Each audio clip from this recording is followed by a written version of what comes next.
Well,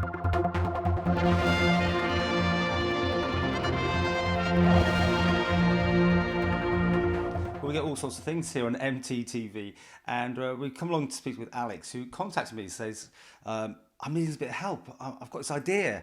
It's to do with dogs, and I think it's going to be great, and I need funding, I need help. Doggielicious is the name of the company. That's right. And we make lovely dog treats and birthday cakes, and we send them all over the world. Wow. We've sent some to Hong Kong, some to Bermuda. Some people have taken them on the plane home with them, the cakes, etc., for their dog, obviously. Although, some people actually do eat them as well. I have one gentleman that buys one packet of ginger woofers for himself and one packet for his dog. Yes. The market must be massive. It is. I mean, there's about 10 million dogs over in the UK and about 8,000 or so in the Isle of Man. And I just sort of wanted to get a decent treat, something that if I was going to feed it to my dog, something that I would actually feel proud to actually do. So we've pared it really way back and just looking at the natural ingredients, very basic ingredients. There's no additives, preservatives, salt or sugar added to it. The things you've got here, let's have a look here. Yeah, that's actually, these are some muffins that I've actually just brought out. This has got ginger, vanilla and honey in it. And it's got carob, because obviously chocolate's a total no-no for dogs. And then we've got a ginger woofer, a mini version of it on top. And again, it's got ginger, vanilla and honey. And then this one is a new one I've just brought out. It's got carrots, apples, bananas, and just lovely oats and whatever in it. So what these actually aren't available at the moment because they're actually going to be sent off to the laboratory to be tested. Oh. Yeah, because we obviously have to do all the different analysis of it because at the end of the day, dogs can't make a choice. We've got to make sure the regulations are everything there. I know, it's totally mad.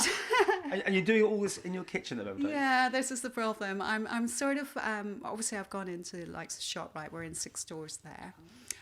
We've got a store on Not in the High Street, a big website in the UK. We've also started displaying a big chain in the UK, which has got about 300 stores. And it's literally just coming out of this kitchen. Plus I've got my own website and I've got various other people that stock it as well on the island. And there's only so many hours in the day that my little orphans can take it. You're looking for crowdfunding, is that the right terminology? Yeah, it's a thing called Kickstarter.com. It started in America and then it came over to the UK. And crowdfunding, essentially somebody gives you a tenner, maybe right up to £1,000.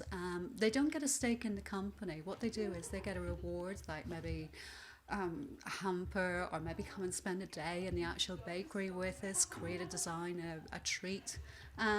It's sort of more of an experience. You maybe even get a t-shirt with the Doggielicious logo on it, or an apron or something like that. So yeah, it's exciting, scary, but exciting. So, if someone's watching this now, where would they go and get more information? Well, we're going to be launching all the details about the Kickstarter on our Facebook page, which is Doggielicious. And obviously that's going to happen in the next 2 or 3 weeks. We've obviously got a few things to get in place before that.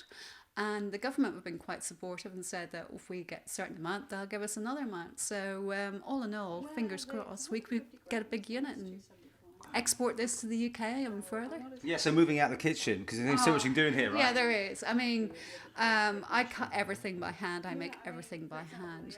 And there is a lot. Even if I get more people in, we still are limited by the space and the equipment. So it's the equipment we actually need to upgrade. You haven't thought about going on Dragon's Den then?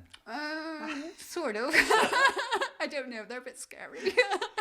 Well, this is great. I mean, there's going to be a lot of people out here probably very supportive of this and probably want to. So the ShopRites, for instance, have got it over here. You've got outlets everywhere, and all done here at the moment in the kitchen. Yes, it is very much so. And I try and use local ingredients as much as possible. The flour, for example, is Laxey Glen Mills. I use Manx mature cheddar in my cheese treats. Gelling's eggs, Radcliffe's honey. Wow. So, my treats are as Manx as the hills, as they say. Fine, well, we'll keep in touch and see how it all goes, yeah? Thank you very much. I mean, fingers crossed.